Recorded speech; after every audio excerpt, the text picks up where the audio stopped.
The following program contains graphic material, including offensive language. Viewer discretion is advised.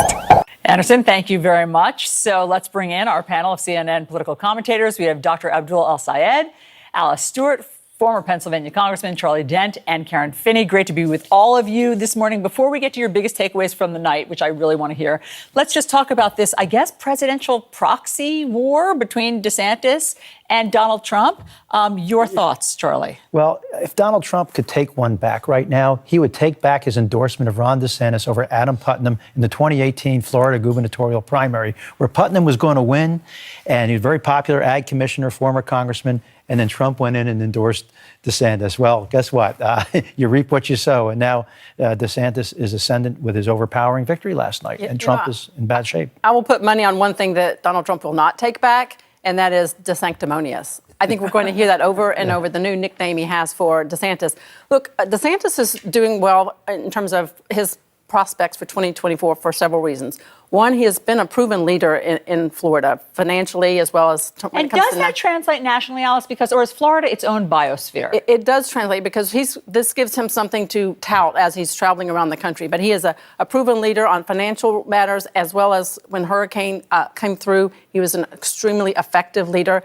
He's a great fundraiser, and he has risen to the status of receiving a nickname from Donald Trump. And that right there shows you're a threat. And we showed a static poll last night, a head-to-head of him and Trump, and he is right up there with Trump, just ahead of voters in Florida. But if you look at the bigger picture, Real Clear Politics has been tracking this for several months. Donald Trump, in the last 3 months, his poll numbers in terms of head-to-head with DeSantis have gone down 5 points, and DeSantis has gone up. So you look at the trend. That's not the trend that Trump wants. Before I get to you, Karen, let me just show you exit polls from last night. These are Florida voters. Want Trump to run for president in 2024? No, 65% versus yes, 33%. Want DeSantis to run for president in 2024? No, 53%, and yes, 45%. That may be because Floridians want him to stay as their governor. Okay, your thoughts? Well, I think if you look, though, across the country, what happened last night in terms of Americans pushing back on extremism, pushing back on a lot of the kind of rhetoric, frankly, that we've heard from DeSantis and candidates like him. He's probably a fantastic primary Republican presidential candidate. I do not think that woke message is going to work across the country. And I think Americans are saying we don't want extremism. I also just want to pick up on the fact that, DeSantis may have won in Florida, but Donald Trump lost around the country. This is a resounding loss for him. And obviously, he's going to try and spin it. He's going to argue that Trump never loses, despite the fact that he clearly lost in 2020. But you have to look across different ballots, whether you're talking about Oz in Pennsylvania or Mastriano or Bolduc. There are so many Trump-endorsed candidates that are either have lost or are looking to be losers. Did you hear what Donald Trump said last night about his endorsed candidates? Let's just play that very quickly about whether or not he won or he lost. I think if they win, I should get all the credit, and if they lose, I should not be blamed at all. In vintage Donald Trump. If you learned anything about last night, yes, it was a terrible night for Trump, but the party really must moderate in tone and in substance. Is that your biggest takeaway from last night? It is a takeaway, but on the abortion issue, clearly a big issue. The party needs to moderate on that issue. It just does. They're on the wrong side by a big margin, especially with those most extreme laws. That's a problem for them. In tone, this election denial, which Republicans did all right last night? Oh, people like Tom Kean Jr. in New Jersey. Very mainstream, very moderate. He's certainly not crazy. He's a sensible guy. He did well. People like that. But the deniers, the people who are out on the edge, Lauren Boebert's on the cusp right now. These are the ones who struggled. So they need to get back to more mainstream, acceptable candidates who do not offend the public. Karen, quickly, your biggest surprise or takeaway? I told you I was going to give you my little happy dance. Look, reproductive freedom. I'm on the board of NARAL Pro-Choice America. We have been tracking this for 2 years. 8 in 10 Americans support Roe v. Wade. And I think we saw, what did the Dobbs decision do? It mobilized people to get out and vote, to register, frankly. We saw women turning out in very high numbers. Look at what happened in that ballot initiative in Kentucky, where, that went down, where we saw Michigan following in suit of Kansas. So think it's about freedom. That's the other thing I think Republicans don't understand. It's not just about the medical procedure, but you're telling women you have less rights. And we just won't stand for that anymore, ever again. Go ahead, Alice. I was thrilled to see the huge Gen Z turnout. Working with the Harvard Youth Poll, they've been tracking this. And in the last election, Gen Z got involved because they were really big on climate change and other issues. With abortion, they got more involved. They appreciated seeing that their involvement makes a difference. And they were up D+23 with the Gen Z generation. And it's fascinating to see them get engaged. They were voting for climate change, on abortion, and even President Biden's repaying college debt was a big factor in getting them out. So I'm just thrilled to see the young generation get out. Abdul, your biggest takeaway from that? I want to pick up on that and just say democracy was on the ballot and democracy won. And it turns out that the best way to save democracy is more democracy. And that I think should be really heartening to a lot of us. You saw a lot of split ticket voting where folks were saying, I like a little bit of this and a little bit of that. And it reminds us that we are not as polarized as a lot of the narratives say we are. And I also want to say that, a lot of the preconceived notions of what the middle looks like, I think got busted. You look at John Fetterman, who's not supposed to win statewide in a state like Pennsylvania, who's clearly a progressive, who clearly believes in Medicare for all, and he won. And so it says a lot about the way that the narrative might just not be right. And I think we got to spend a lot more time in the communities with folks who have very nuanced, diverse opinions that don't always fit our narratives. Are you ready?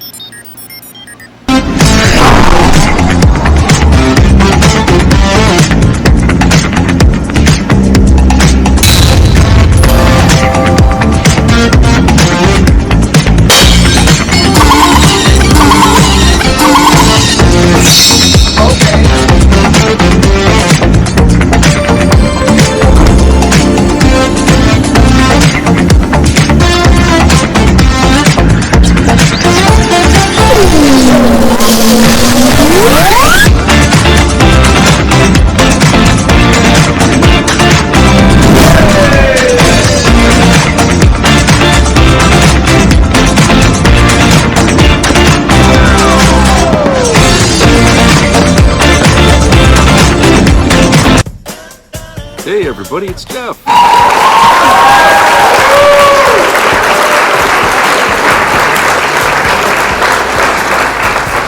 Great to see everybody here. Well, I'm recording this while many of the counts are being made here across the country on the election. And there's still a lot that hasn't been told yet, so we don't know all the results across the country as to who won. But what can be said for certain is that the red wave that Republicans were talking about, all of us seeing this yesterday and today, didn't happen. Okay, their races, they're losing, seats and gaining seats, but it hasn't widened the gap in any significant way. Okay, it's still neck and neck between the blue and the red in our government here as to who's going to control what. Okay, so there's no big tsunami win for anybody here. Okay, of course, some people that we don't like have gained victories here, but it looks like at this point in time, I mean right at this moment, that Lauren Boebert may not win her seat back in Colorado. So that's a little good news for me. I never liked her anyway. Friggin' idiot. So for those of you who live in Maine or used to live in Maine, you don't have to worry about the state going back to Paul LePage. He lost. He lost to Mills, Governor Mills. He lost. She picked up 56% of the vote. He only got 42%. So she won by a huge margin. And, he got mad, got on TV, like typical Paul LePage manner, said, oh, well, the Mainers made a wrong choice, okay? He couldn't concede peacefully and honorably without taking a dig at the other side, okay? And that kind of sums up the reason why he didn't win in the first place is because we had him as governor, all right, for both terms. And he was miserable, vindictive, argumentative, okay? The worst of the worst that I think this man ever saw. He was a teabagger, okay? This was before the MAGA shit started, okay? But he was one of the root movement of what became MAGA, and he just he left a lot of friggin' negativity behind when he left Maine and went to Florida. And fortunately, people kept all that in a nice little safe box to use, because he did say he would try to come back and become governor again. And I think enough people here said, okay, fine, we're going to save all this shit that you did while you were governor here. And when you want to come back and run, you're going to be running against yourself, which is really what he did. You know, there wasn't a whole lot of, how can I say, you know, celebrity about having him run for governor again. The Republicans were pretty quiet in the state. I mean, there was very few signs that supported LePage, okay, that was out. There weren't many commercials. So his campaign really didn't spend a lot of money, I think, in advertising. But the Democrats spent a lot on all the stuff that they saved in, you know, a little safe here of all the negativity. They compiled all that stuff together, and they just kept throwing that out as campaign ads for Governor Mills. And it worked. I think it worked because it reminded people that, hey, you might think Paul LePage is the answer, but do you remember what it was like when he was governor? And I think that, you know, a lot of people just said, oh, you know, we were embarrassed as a state when that guy was governor, okay? We were on the fucking national news here in a few points, and that's not heard of around here. Maine is a quiet state, and people don't like around here being looked at in a negative light, okay? So I don't think there was a whole lot of tears shed when he left and went to Florida, okay? But when he came back, you know, and he started it, he was going to run again against Mills. Mills is enjoying a very good period in her political career as governor right now. She's done a lot for Maine, all right? And I don't see why anybody would say that, you know, she's hurt the state. She hasn't, okay? She's done exceptionally well during the pandemic to protect our state as best she could. And, you know, and she balanced the budget in the state. She never had to raise taxes to do that, okay, which is something that LePage said he would have done. He's always like, oh, I never would have gave Maine people back state money and all that to help them out. You know, of course not. But Biden did that, and look where we're at. Where half of that's already been paid off that he gave us in checks for, you know, helping us out during, you know, the time when a lot of us were out of work. And she did the same thing. It didn't hurt the state any, okay? I mean, really, I mean, how could you? I mean, you know, when she took office, you know, Maine was struggling anyway, okay? And it's as far back as I can remember, Maine is always struggling economically in the country, and why it hasn't just, you know, fallen down, I don't know. Something keeps propping it up, but she's kept it going. She's kept the state going, and it surprised, I guess, a lot of people. A lot of Republicans didn't like the idea that she was governor, okay? And I get, you know, people's attitude a lot, Republicans, about how they think about her. But you know, it's all gossip and it's all propaganda. They're just vomiting back at people. But I think enough Mainers realize that that it is propaganda and that there's no basis in fact. And a lot of people are actually doing pretty well in Maine, despite everything that's happened here. And so I'm glad he lost. I'm glad Maine still remembers what it was like when he was governor, because I'll tell you, you know, it wasn't that long ago when he was governor. So I don't think it was good for him to try to come back and win back his seat. It was too soon after the fact, okay? And I didn't expect that he was going to win. And if he did, it would be by a very, very, very slim margin, okay?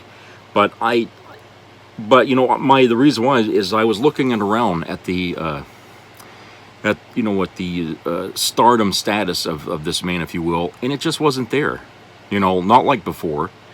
Okay, there was very little bluster here, you know, people out there, you know, rallying for him and stuff like that. There wasn't a whole lot of movement for LePage because, like I said, too many people remember what he was like. And so that worked against him more than I think he realized. Okay, he burned his bridges basically when he left Maine. He burned his bridges, and nobody in the state legislature here in Maine ever liked working with him. Some people actually left politics because he was that miserable. All right, so yeah, he was a bad apple. So, yeah, but I'm not going to go down through everything in the election right now because, like I said, it's still up in the air as to who's going to control what. And I'm sure you're getting a lot of that shit on TV anyway. So, if I say anything now, things can change just like that, so it would be old news before I even get it out of my mouth. But as far as that story goes, that's the news in Maine, and that's the way it's going to be. So, we get Mills for longer, and I'm glad she's going to stay. And I hope, she continues to do a good job because we definitely need it now with the inflation and everything going on. And so I'm glad she's staying. One of the other things, that kind of adds to what I said in a previous video about Trump and DeSantis is that the love affair with Trump is showing strain when you look at these results here that are coming in during this election. A lot of the people that Trump endorsed to run have lost, a lot of the people, which tells me that, maybe Republicans are getting sick and tired of Trump, which I said would happen eventually. In 10 years, Trump is going to be like a distant memory to that party. He'll be, just another footnote in their political history books, but he's not going to matter much anymore. Okay, it happens. He can't be on top forever, even if he's not president. It just can't happen. So the star is falling with Trump, and there's another star on the rise, and that's obviously DeSantis.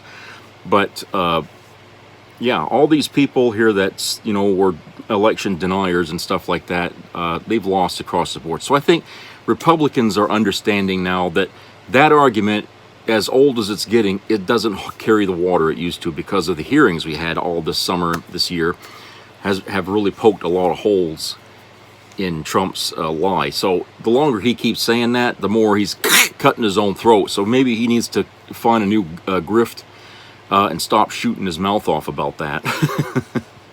Now here on Business Insider, there's an article here that was written 3 hours ago, and it's entitled, Ex-Trump aide says the Republican Party needs to finally see Donald Trump as a loser in order to thrive. I won't read this whole article because there's a lot of other things I want to get into here, but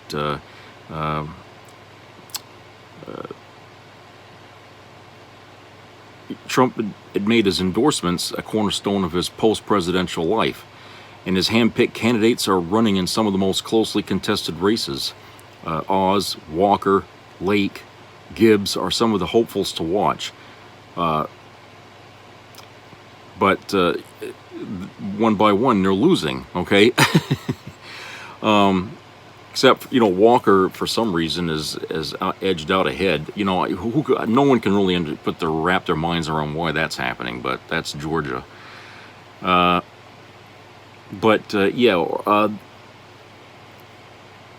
Quote, if you want the Republican Party to thrive, we have got to just finally speak out and say this man is a loser, unquote, Griffin said of Trump.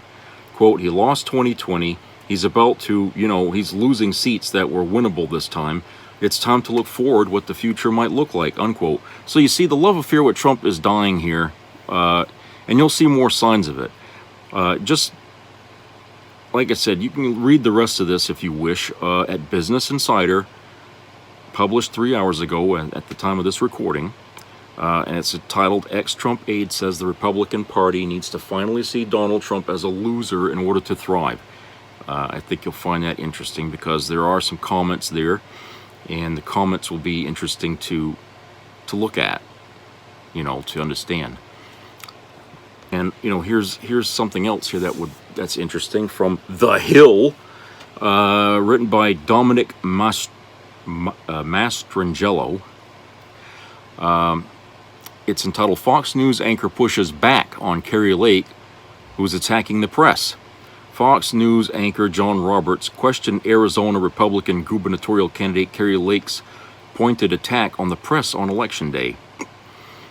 Lake tore into the media at large during a press gaggle Tuesday after a journalist asked her if she'd serve a full term if elected, and amid speculation of loftier political goals in 2024. They're figuring she got this seat and she's going to run for VP with whomever will run for president later on, like what's going to happen in Florida, because DeSantis won Florida, but he only won that so he can run for president in 2 years. So they're in 2 years he ain't even going to be governor of Florida.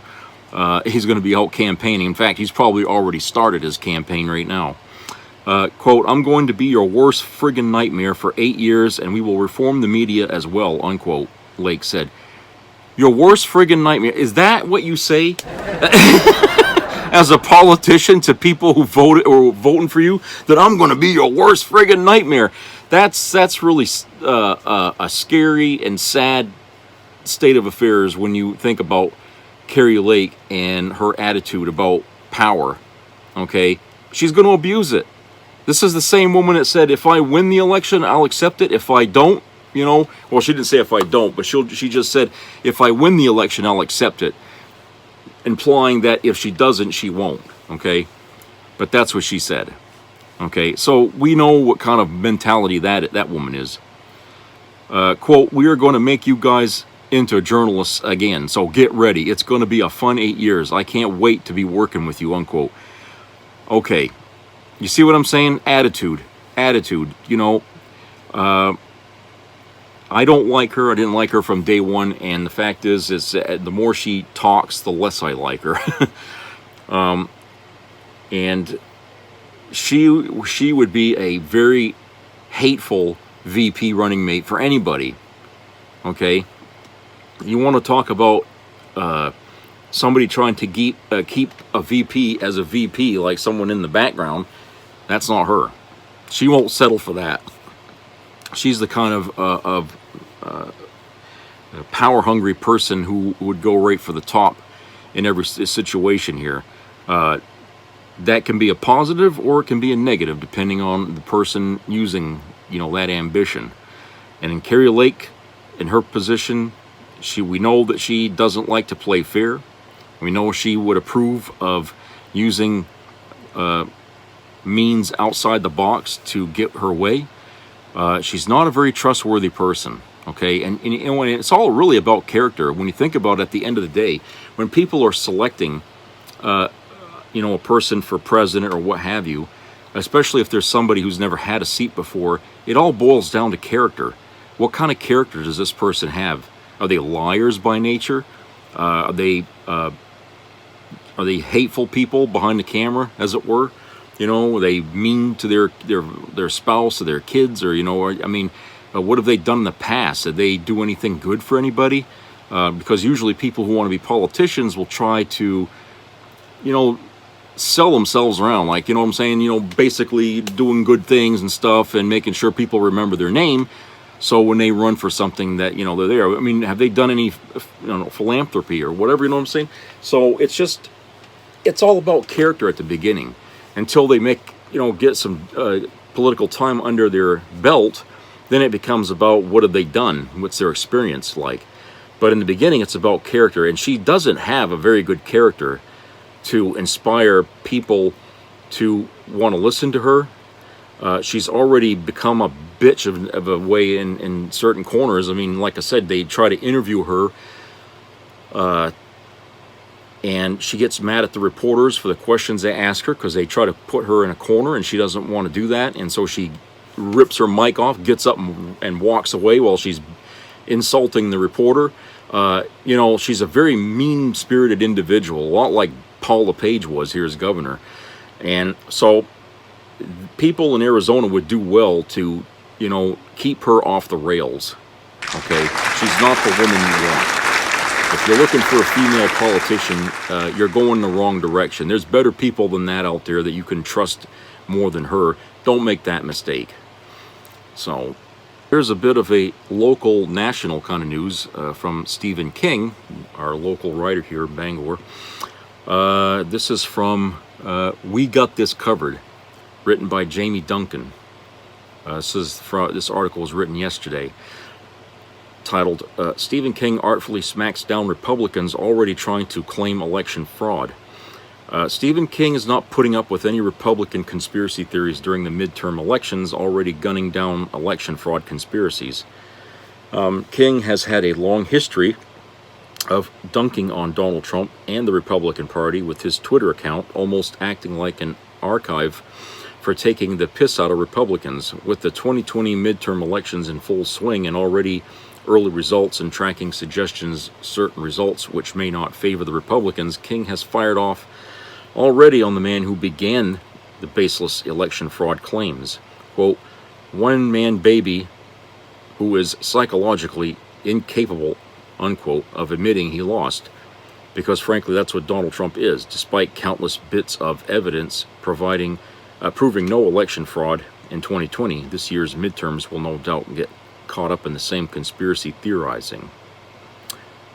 I follow him on Twitter, and I think a lot of you people out there that read his books and watch his movies do as well. Yeah, he don't pull punches on Republicans, okay? And he's right.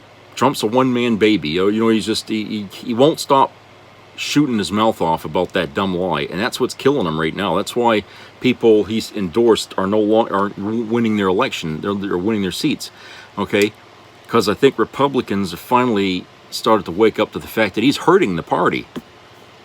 Okay, he's yesterday's news. He had his time. His time is over. It's time to get away from that if they intend to become or stay relevant to our political structure, because right now they don't. They're not really relevant at all, because the only thing that they can unify on is to trip up President Biden at every opportunity. Okay, that's why, as much as they bitch about immigration, when the vote came to them to vote on something to fix immigration, they all voted no, because it was under Biden's administration and they didn't want to give him any victories under his time as president. Okay, so with all the hoopla they make about immigration, they're really not that interested in solving it. They want to keep it as a problem because they can campaign on it every time, So that's the kind of people they are. There's another op-ed piece in USA Today, was written an hour ago, written by Ingrid Jack, and it's entitled, Come on, Republicans, our midterm losses are the final straw. Dump Trump now. Just to show you what Republicans are thinking here, to add on top. This is the thing. Republicans are getting an education here on Donald Trump. He's not healthy for the party, and they're seeing now that, even though QAnon and the Oath Keepers and all them love Trump, and they get their word out that they love Trump, they falsely made the claim that Trump is loved by many, many Republicans, and the truth is they're not. Okay, many Republicans apparently are tired of seeing his face on the news, hearing him speak at rallies. What they're not saying is that the rallies that he creates, that Trump gets going, are getting smaller and smaller because fewer and fewer people are showing up to these things. He's not king anymore. Okay, and the Republicans are trying to put that crown on somebody else. Okay, that's what's going on, and people are not happy in that party with him, and it's showing here in the midterms that there are mutineers. They've gone as far as they're going to go with the bounty here. So anyway, let's go to a commercial break, and when we come back, I'm going to have some local news to talk about, which should be interesting to some of you. So just hang on, and we'll be right back.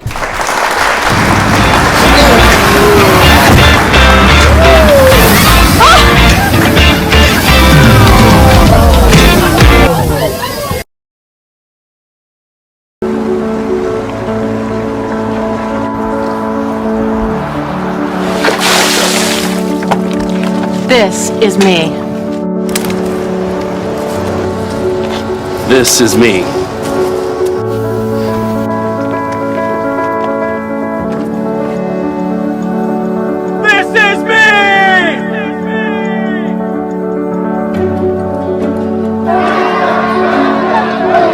This is me. I'm Alex Curtis. I'm a lobsterman in Maine, and this is me. I'm Ruth McLaughlin, and this is me. I'm Eric Hopkins. I'm an artist, and this is me.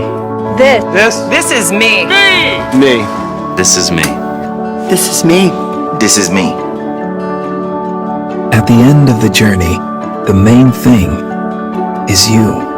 Original. Mom, can I have a popsicle? No, honey, you'll spoil your... Hey parents, tired of those out-of-control kids? Throwing embarrassing tantrums wherever they go. At the grocery store, on the playground, even at the dinner table. You've had it with parenting, but wait, there is a solution. Introducing Naptime, the latest, most effective tool for child tantrum prevention. It's simple. Just douse a rag with our patented Sleepy Time formula, place it over your child's cry hole, press and hold gently for 8 to 12 seconds, and presto, no more tantrum. I was beginning to think adoption was the only way out. Then a friend of mine introduced me to Naptime. It's never been so quiet around here. The secret lies in Naptime's revolutionary fast-to-sleep formula. Developed by military-trained scientist doctors from NASA, Naptime's powerful molecules rush to the child's brain on contact, gently inducing instant tranquility. This is chloroform. Already put those wallet-draining crap factories out on the street? That's okay! Naptime works in any situation. On the golf course. An awkward blind date. I had a really good time tonight. It even works on pets. After we had our first child here, we regretted it almost immediately. We didn't know that she'd cry so much. Talk about defective. But thanks to Naptime, our little Samantha here hasn't made a noise in weeks. I keep her in a shoebox. Call now and we'll send you your very own 24-ounce bottle of Naptime solution for only 23 easy payments of $1.99. But wait, there's more! Act quickly and you'll also receive the all-new Dream Sack absolutely free. It's compact and portable for those on-the-go tantrums. Just cover it, tighten it, and forget about it. It's that simple. We can't breathe good. So if this looks familiar... I feel pregnant.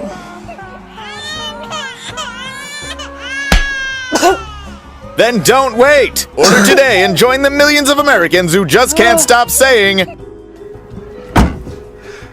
Thanks, Naptime. Thanks, Naptime! Thanks, Naptime. Naptime! When they just won't shut up. Naptime is not legal in the following states.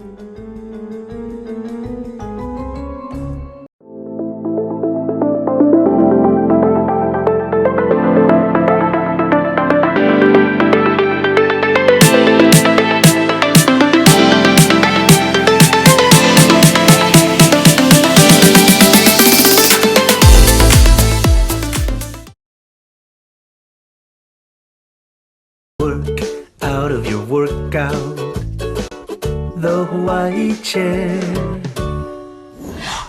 You know, Tamara, the Hawaii chair wasn't designed just for home. I mean, after all, for some of us, at least 40 hours of our week is spent sitting behind a desk at the office. So to see what office workers think of the Hawaii chair, we sent Erin Lee to work. Hi, I'm Erin Lee with Perfect USA, and today we've brought the Hawaii chair to a very busy work environment. Let's get some first-time reactions. Oh my gosh, this is amazing. That feels great on my abs. I can really feel this working. Hawaii chair while answering phones, using the computer, balancing books, or filing paperwork. You can hardly call this work. With the Hawaii chair, it takes the work out of your workday. If you can sit, you can get fit. The Hawaii chair. Thanks, Erin Lee.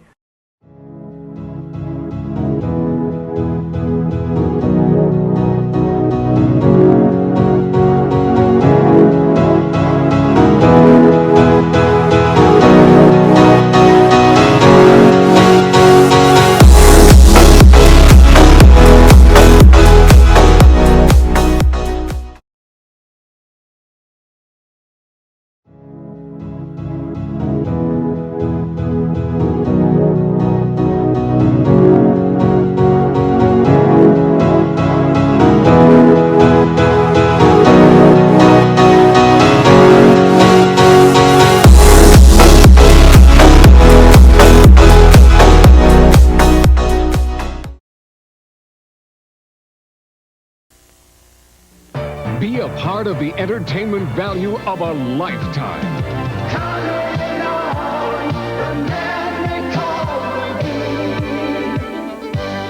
I loved it. It was the best performance I've seen in a lifetime. I loved the show. I liked it very much. He's a very entertaining man. It's well worth the money. Now appearing in Charlottetown, coming to Halifax November 6th to the 18th, and St. John November 20th through the 26th.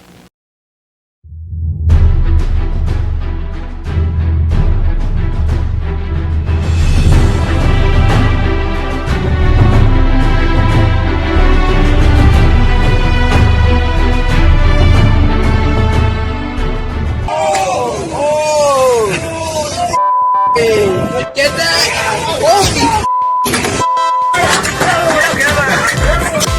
She won't jump up there on that.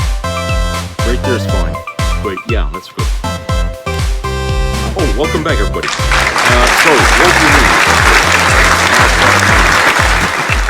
Can't get any more local than that, okay?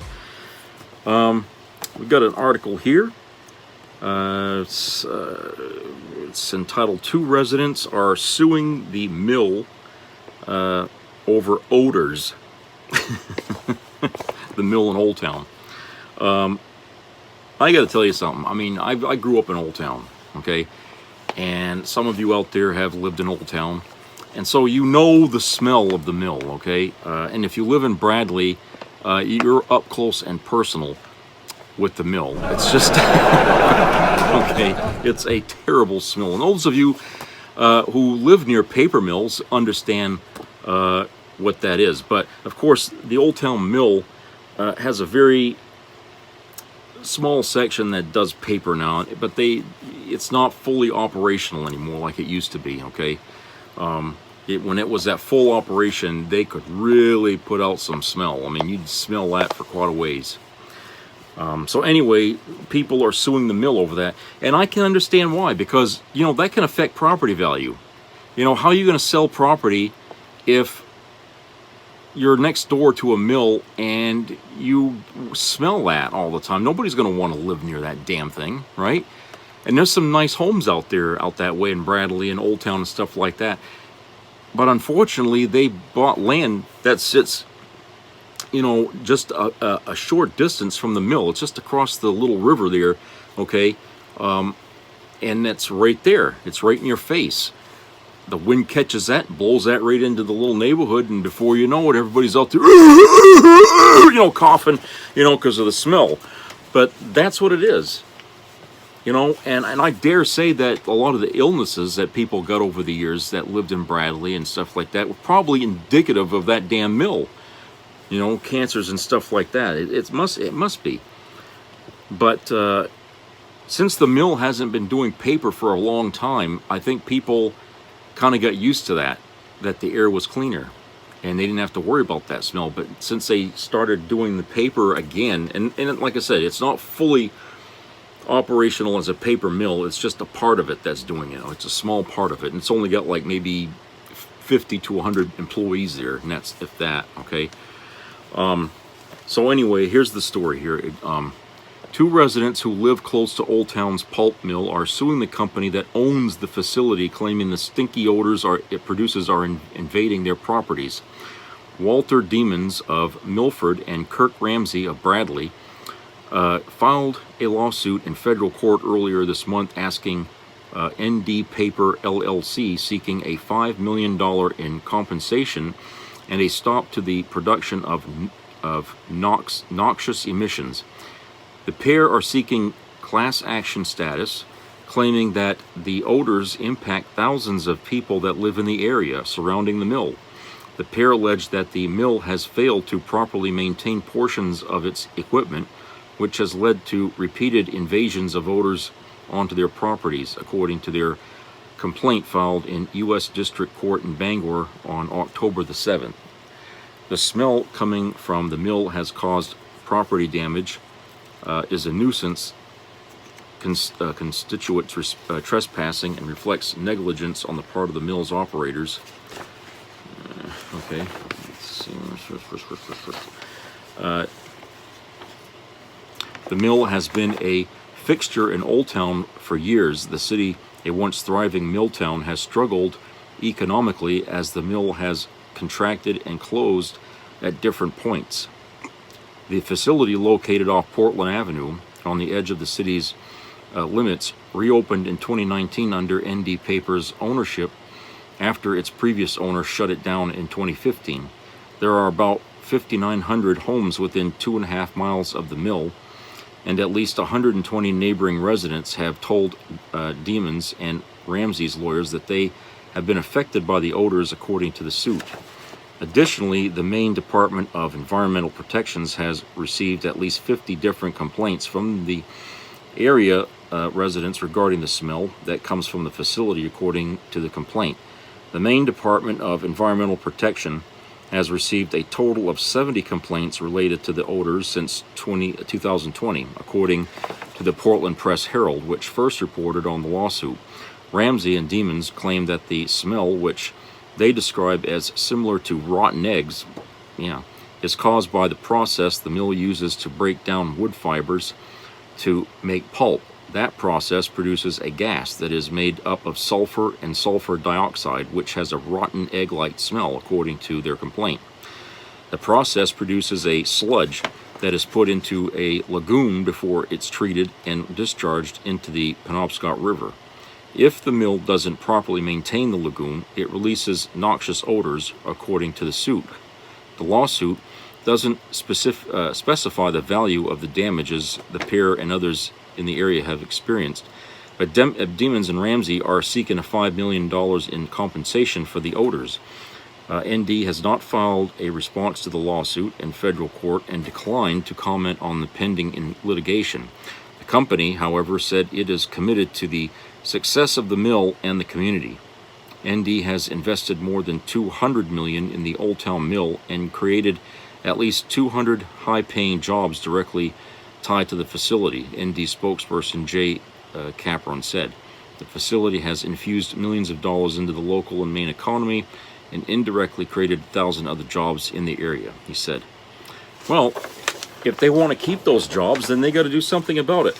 And the thing in the past, as far as I know in the past, no one has ever gone to the length that these two guys are doing to bring a lawsuit to the mill of the smell, okay?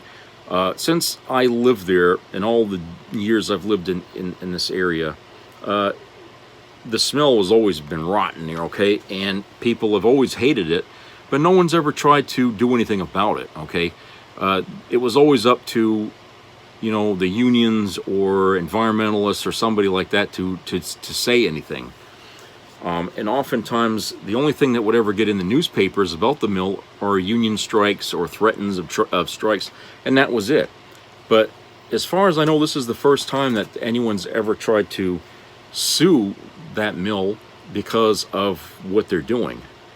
And like I said, there is a damage there, and I pointed out that property values can suffer. When people, if they want to buy a house, or they want to sell their house, if they want to sell their house out there, and they got some nice homes, okay, in Bradley, what people are going to notice when they get out of the car to look at the house is the damn smell. And nobody really wants to be around it, so they're never going to get full value for their property when you have that eyesore, or that nose sore, hanging over their head like a sword of Damocles. I mean, it affects value in the property. And so they got to figure out a better way to cover that over there. Whatever the hell, they say they got a pit or some kind of thing. Isn't there some way they can cover that over or do something about that with the smell? Like some kind of intake or something that just suck the air underground, anything, or, someplace, some way. People need to give that some thought, because it does smell. I mean, would any of these people that are working inside want to stand outside for 12 hours a day just breathing in that shit? I mean, inhaling the fumes from that? Come on. They wouldn't. So why would you expect the neighbors just across the way there to put up with that day in and day out? Because that mill doesn't stop It runs constantly. And so there's no break for the people of Bradley to put a stop to the smell.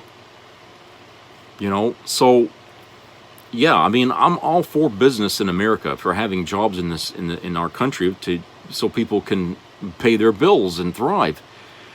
But let's not get overzealous here and start, you know, just accepting anything that is a job and throwing it out there, because it could come back and bite us in the ass, like we, you know, even the electric companies, like up in California here, you know, even they, you know, can do irreversible harm to the neighborhoods and stuff like that if they're not careful about how they manage, you know, their affairs.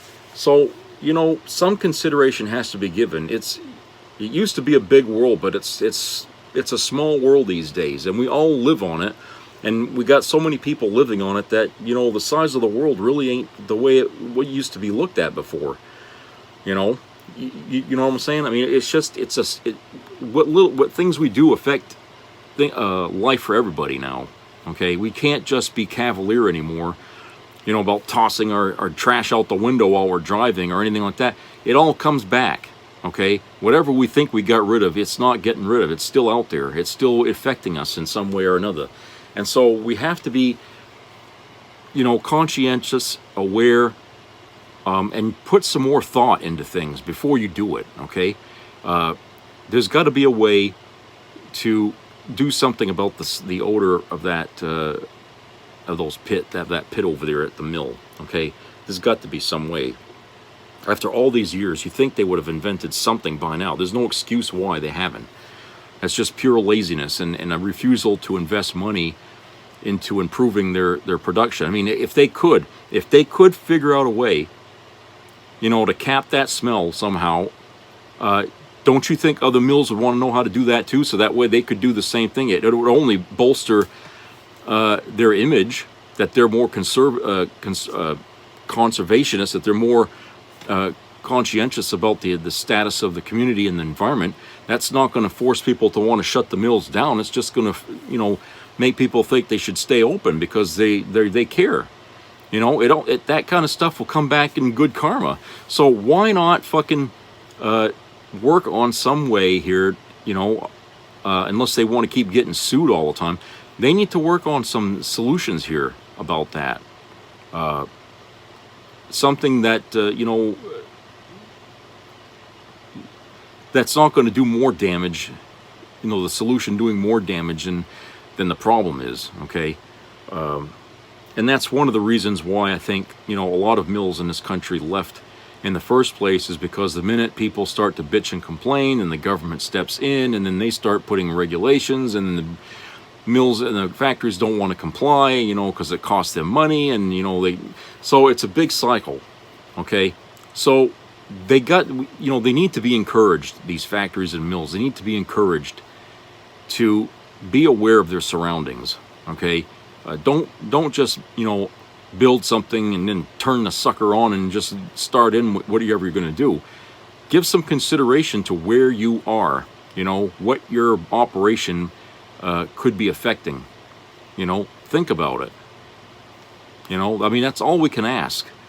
Otherwise, you're going to get more of this kind of attention, which doesn't look good, and you're eventually going to get sick of it and leave, and then there goes jobs. You know, it doesn't help anybody at the end of the day. Okay, and here's another story here. We have a low enrollment problem here at universities, leading to a $5 million budget gap. Okay, says the lowest enrollment in recent memory is forcing Maine's public universities to close a $5 million gap in their current budget and setting them up for a exceedingly worrisome financial picture next year, according to the University of Maine System's lead trustee. Closing the gap means that universities across the system will be forced to keep some vacant teaching positions open, dig into relief and reserve funds, and develop more targeted marketing to drive up the number of transfer students in the spring. The University of Maine System earlier this year anticipated a 4% decrease in enrollment, but the official student count on October 15 was down 5% from last fall. representing a decline of about 1,000 students. This fall's enrollment across the state's 7 universities is 24,808 students. The system has so far been able to maneuver through this year's round of budget changes, but next year will likely be a difficult budget season. Trish Riley, chair of the University System's Board of Trustees, said Wednesday during a meeting of the board's Finance Facilities and Technology Committee, "I think what we're looking at in 24 is exceedingly worrisome. The budget deficits, which are larger than the system initially predicted, will hit each of the university system's campuses differently, with the most significant effects being felt at smaller campuses. The University of Maine in Augusta, Fort Kent and Presque Isle, and the University of Southern Maine are facing a combined deficit of $5.4 million, according to data presented at Wednesday's meeting. The University of Maine at Fort Kent's deficit equals 11% of its total budget, President Deborah Heaton said. Ryan Lowe, the university system's vice chancellor for finance, said the system expected to have to make some budgetary adjustments, but they are still difficult to make. It's always challenging when you're in a reduction mode. There are not tons of options, but we feel like we've done a pretty good job of addressing 2023, said Lowe. Quote, but it certainly means our 2024 budget development, we're expecting that to be a challenge, unquote. In Fort Kent, Eden said the university has held off filing some faculty positions and will use about $800,000 in COVID-19 relief funds to fill the gap. Similarly, the University of Southern Maine will dig into the $1 million in COVID relief funds it has left. USM also expects some budgetary relief from the fact that its dorms are more than 100% full, which brings in additional room and board revenue. The University of Maine at Augusta plans a more aggressive marketing campaign to appeal to spring transfer students in hopes of making up enrollment and revenue losses in the next semester. Not that I really can understand much about university happenings, okay, when it comes to these budget problems here, but this has been going on here for a while, okay, this problem. I'm not sure if it's because of expenses that are high and that students are unable to deal with, or people who want to go to college can't afford it, and so they're not going, probably because of, of inflation and the pandemic, and you know what I'm saying, the situation. It's probably, made enrollment into universities a little more difficult for some people. And, maybe scholarships can be adjusted, maybe more kinds of them could be offered to get more students into college. I've always been for one who thinks that there ought to be colleges out there that are free, like what Bernie Sanders was talking about, because we did at one time have that in this country, but that's gone. And maybe now's the time, because look, it's like what I said before, when you invest in your country, you get back tenfold, okay, which is the philosophy that Joe Biden has been using here as president, by getting factories open, by investing in getting people money so that way they can start the economy, getting it going, so they have money to spend. When you give back, when you give out, you get back a lot more. And it's showing in the, like how many people are unemployed has gone down to historic levels. And then you got, you got businesses out there bragging they're making more goddamn money than God could spend. Okay, so obviously they're doing well on that end of the scale. Okay, so there's really no need to bitch about the economy. It's the bitching about the inflation that's the problem, okay? But that's a global problem. It's not a United States problem. I mean, we're dealing with the inflation a little better than most countries, where we're at 8%, England's at 10%, other countries are higher. But, we're doing better, but this is a global problem. And it's going to take a global solution by all these countries in order to put a stop to that. The United States alone can't do this by itself. All right. So that's the answer to the inflation problem, is everybody's got to get together to put a stop to it. Otherwise, it's just going to run rampant, you know, through the winter, and God only knows what that's going to do. And, oh yeah, what was that? Yeah, they got a museum that's going to move to Bangor here by 2024 called Cryptozoology Museum. It's going to move to Bangor. It says the founder of the Portland Museum that tells the stories of cryptids like Bigfoot, the Yeti, and the Loch Ness Monster intends to move all operations for the museum and its associated nonprofits to Bangor by 2024. Lauren Coleman said he'll move the International Cryptozoology Museum, which has become an offbeat Portland tourist attraction, to a building on Broadway in Bangor that he called a hidden treasure. The announcement comes less than a year after he opened a bookstore in Bangor. Coleman, a world-renowned expert on cryptids, animals whose existence is unsubstantiated, intends to purchase the building at 490 Broadway in Bangor, the former site of the Bangor Redemption and Beverage Center, and consolidate all its locations into one spot in Bangor. Coleman opened the International Cryptozoology Museum, or ICM, in Portland in 2003.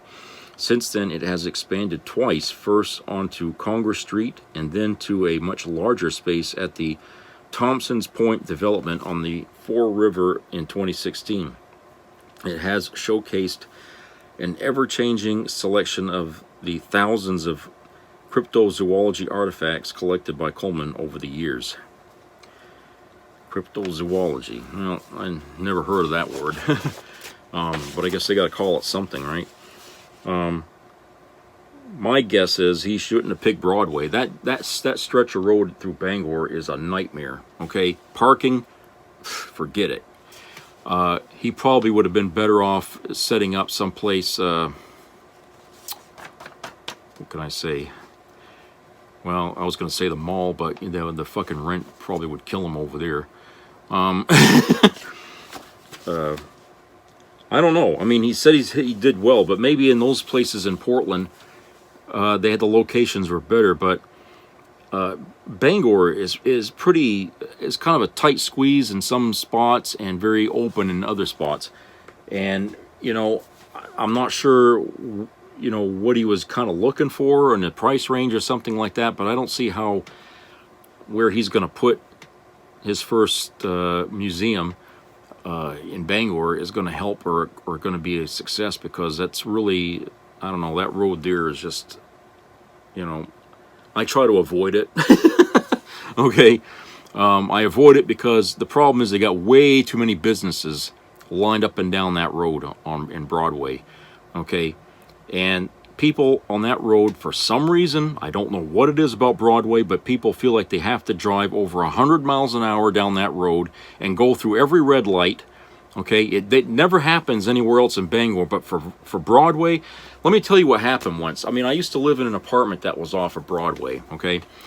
And I was going to the mall, and I was going down Broadway, you know, going past McDonald's, past the furniture store, all this on the right-hand side of the road. I was going in that direction, and in my rear view mirror, I saw this car barreling down the road, and he had his hazard lights on. He was swerving around cars and everything, and I said, what the fuck? You know, so I stopped right dead in the road, and he missed my bumper by, you couldn't put a sheet of paper between the front of his car and the rear of my bumper. He squeezed right by and went right around my truck while the four-way flashers were going. Before he got to the underpass, he turned off on a side road that went up past Mama Baldacci's restaurant, you know where that was, I guess. Went up that road and just disappeared. I don't know what happened to him, but he did not stop for any light. Everybody you could see in front of him were ditching all over the place. I don't know what the hell was going on, but that's one extreme example of what I'm talking about people riding on or driving on Broadway. The other example on the lower side is a lot of bumper to bumper kissing. Okay, going on that. People, for some reason, they love to tailgate you on that road. Okay, that makes me nervous, because if I have to jump on the brakes because the guy in front of me all of a sudden decides to come to a complete stop, you know, for whatever reason, my engine block is going to be a passenger in the rear of his car. Okay, so I just, you know, I hate driving up and down that road for that reason. They have first responder vehicles that try to come down that road, ambulances, fire trucks, because there's a hospital not too far up the road from there. And, you know, God help them, because people don't get out of the fucking way on that road for these people. And I've seen an ambulance sit there and lay on the friggin' horn. They're stopped dead in the road, and they can't get through because of all the traffic that's all crisscrossed in front of each other. They can't get around it. It's a very bad road. I don't know why that road is that way. It's not a very long road. I mean, if you look at it on a map, it's not very long. Okay, but for some reason, when you come into town at the beginning of Broadway and you go through that area, going under the 95 overpass, and if you keep going out past St. Joseph Hospital and you come to the park, Bangor Park, that whole area right there is just an accident waiting to happen. People drive like friggin' maniacs on that road, and I'll tell you, I bet you there must be at least 3 or 4 accidents a week on that street. There has to be. There's got to be. I mean, people can't drive like that and be on their nerves, you know, and not get into an accident, okay? So it's a terrible place for this fellow to put a business, okay? And unless he's got a lot of parking, people aren't going to bother to go in there. They're going to see it on the road, but they're just not going to ignore it because they're going to be too focused on the guy in front of them. They're not even going to dare to take their eyes off the the road ahead of them. So, you know, he'll find out, I guess, the hard way. I mean, it's too bad that, you know, somebody couldn't have told him, look, you know, you need to maybe put your store someplace else, like, you know, for maybe in Brewer or something, or, you know, a spot on the outskirts of Bangor, you know, someplace, because it's too congested in Bangor. I mean, they got too much going on in the area. Everything's on top of everybody. It's a lot like Old Town, but on a smaller scale. I mean, a bigger scale, because Old Town is a small town. And for a while, Old Town was like that too. There was just too many businesses in downtown Old Town, and there was no place to park. Well, we have that same problem in parts of Bangor. And it just seems like the traffic is only increasing over the years instead of, you know, and it doesn't seem like any amount of road work is ever going to be enough to curb this problem here. So it's just, so I don't know what's going to happen, but, you know, hopefully he's not going to put so much investment into this thing that if his shop or if his museum doesn't last, it's not going to hurt him financially to the point where he's going to lose everything. Okay, that would be a terrible thing. But I think after a while there, he's going to realize that, you know, I should have opened up someplace else, and maybe he'll move to a different location after a while. So we'll see. Anyway, that's it for today. So I hope everybody has a great rest of the week. So please subscribe and comment. Keep your ears open to COVID-19 news that's in your area, monkeypox. And I hope everybody will treat each other fine out there and be nice, and because we're getting closer to the Christmas season here. So let's start getting in the mood of things and put aside our anger and enjoy the rest of this year. So take care.